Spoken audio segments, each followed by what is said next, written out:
Hi everybody, and welcome to Seeking the Sacred Earth. Today I'm sharing what I've learned about surrender. Rather, should I say, I'm sharing what I'm continuing to learn about surrender.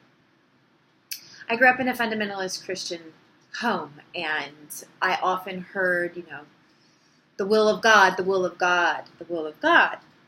But I also was connecting that will of God to, my father's will, which really dominated my home. And so the will of God became something, as I grew up, I wasn't into it. Wasn't into anybody's will.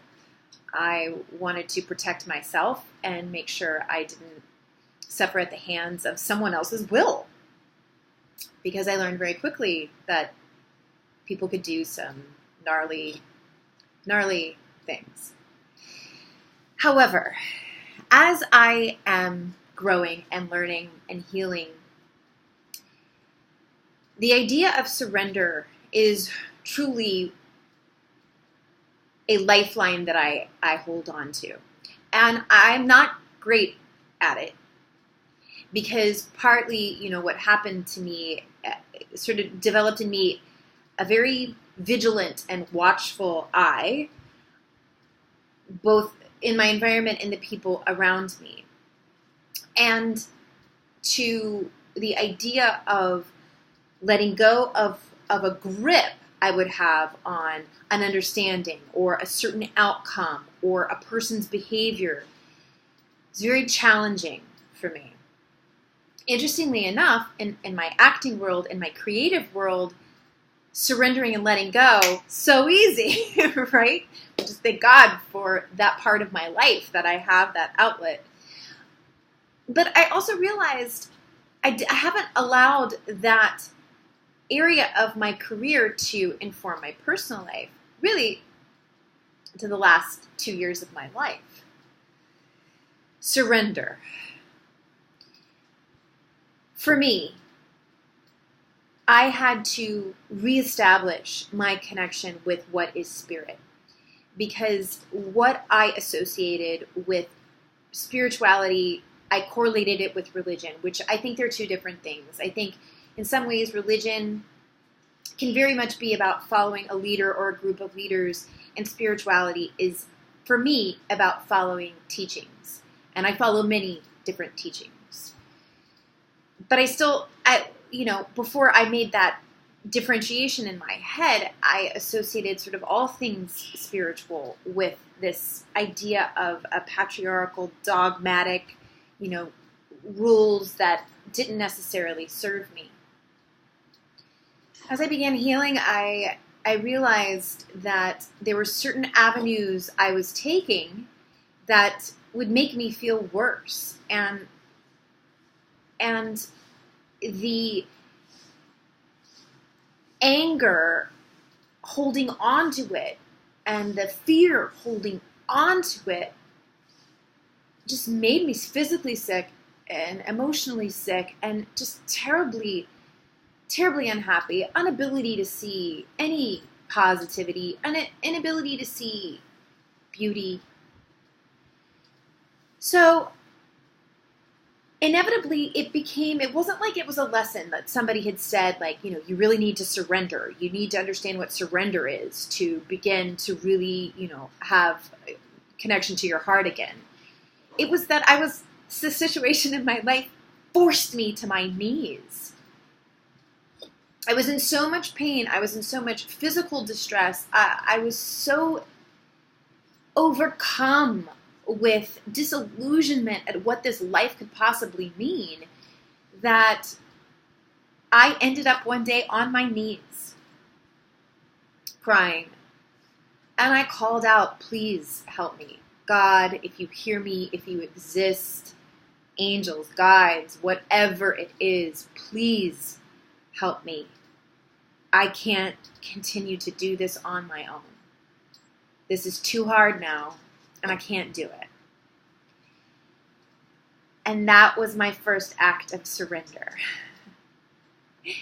And life began to systematically change in the most beautiful and wonderful way. I have a practice now, and a lot of 12-step programs, all 12-step programs, teach that giving over to God's will, what you perceive as God, what you perceive as your higher power, giving yourself to that higher power's will is really the only way to overcome any addiction or detrimental behavior or habit that you have in your life. This is some truth, because there is space, literal, metaphorical, spiritual, psychic, emotional space that is created when we loosen our grip on something and humble ourselves to something bigger taking the reins. And I love this saying, Jesus, take the reins. And I use it now a lot. Oh, well, Jesus, take the reins. I can't do this by myself. And I do love the teachings of Jesus Christ. I study them, and I love them, and I try to live and embody them. So, surrender. This is my practice. In the morning, my child usually wakes me up, and it's off to the races. As my feet touch the floor, as I'm getting out of bed, I say thank you to the sun, this great star that keeps giving light to this planet, sustaining life. And then I say I surrender. I surrender this day. I have many different names I call God, and I choose one depending on my particular mood waking up, and I give it over. I give over the entire day. God, you orchestrate every moment of this day. I give it all to you. Now, that's just what I do in the morning.